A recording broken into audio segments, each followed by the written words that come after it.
Hey, what's up guys? I'm Theo Joe, and today I'm going to teach you an awesome trick that the cell companies definitely don't want you to know, and that is how you can trick your cell phone into giving you unlimited cell data no matter what carrier you're on, and it will also work on any cell phone that you might have, and it's so simple you probably won't even believe it until you try it yourself. In this video I'm going to explain what you need, how to do it, and why it works as well, so stay tuned, it's surprisingly easy. Now first, the most obvious question is how could this be possible? Most cell phone companies no longer offer unlimited data plans, and of course, they track how much data you're using.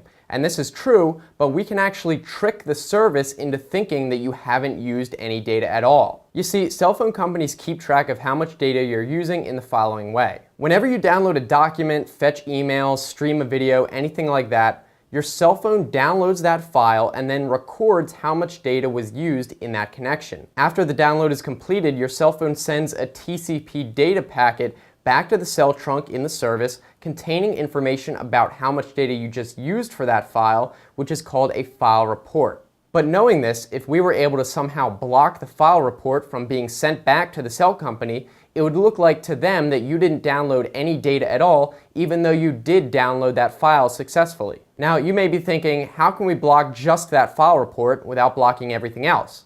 Well, it turns out that that file report is actually sent from the phone on a separate frequency that's not used by anything else. So we just need to find something that will block that single frequency, which is possible, and that's exactly what I'm going to show you today. Now, to do all this and get the unlimited data, you're only going to need three things. First of all, your cell phone, of course.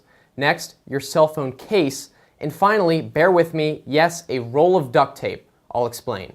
It turns out that when properly placed and configured, duct tape has the exact properties required to absorb the frequency used by the file reports, which happens to be 9.01 kilohertz. Now, I'm going to explain all the science behind this, which might get pretty technical, so if you just want to get right into the tutorial, I totally understand. You can just skip ahead past all the technical stuff. So why don't we get into some of the fun science stuff?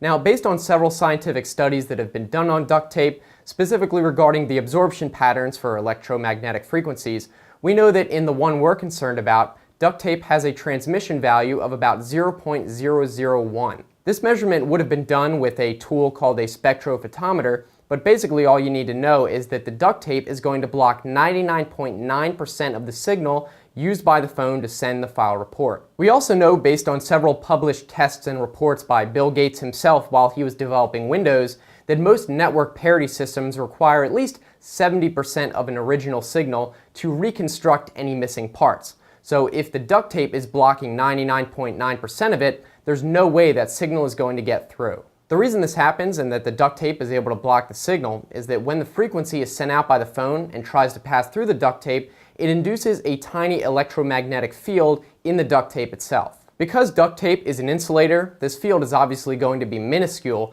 but it does create what are called eddy currents, which are essentially small electrical currents that exist within a planar material, such as a piece of tape, instead of a wire. As the phone tries to send the signal, it may detect that it's not getting through and is being blocked, which means the phone may try to send it at even higher power. But as that higher power is amplified, the eddy currents within the duct tape are also amplified, further strengthening the blocking abilities of the duct tape, so nothing gets through no matter how strong the phone broadcasts. Now, this special property that exists in the duct tape is because of the hexagonal lattice of the tape's adhesive, but we're not going to go that deep into the science today, unfortunately. The short summary is that duct tape is able to block a very small number of random frequency bands, most of them useless, but 9.01 kilohertz is one of them, and we could take advantage of that. There are actually a few other materials that are able to block the 9 kilohertz spectrum, but duct tape is by far the cheapest and the most convenient, unless, for example, you want to go out and buy some pure strips of platinum. So by now you're probably ready to actually do this, and despite my long-winded explanations, it's actually very simple. So why don't we go over to the table and I'll show you what you have to do. Alright, so once you have everything together, your duct tape, the phone, and the case, all you need to do is create a strip of folded duct tape that's about the same size as the phone. So let me show you what I mean. Now, let me find the end of this. And scissors will always help. So take out a piece of duct tape,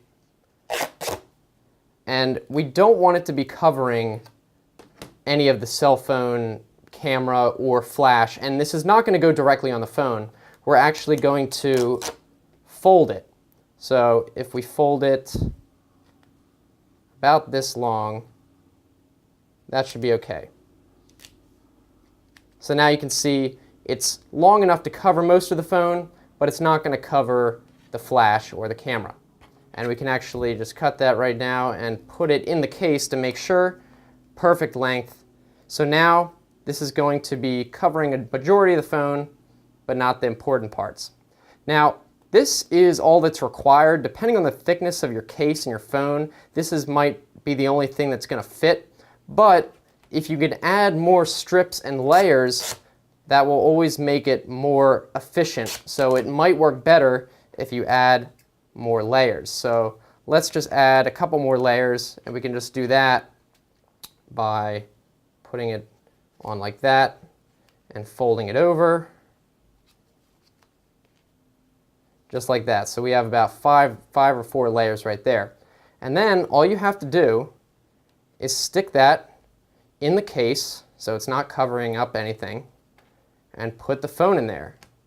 And if it's too thick, you can use less layers, but that seems to fit okay.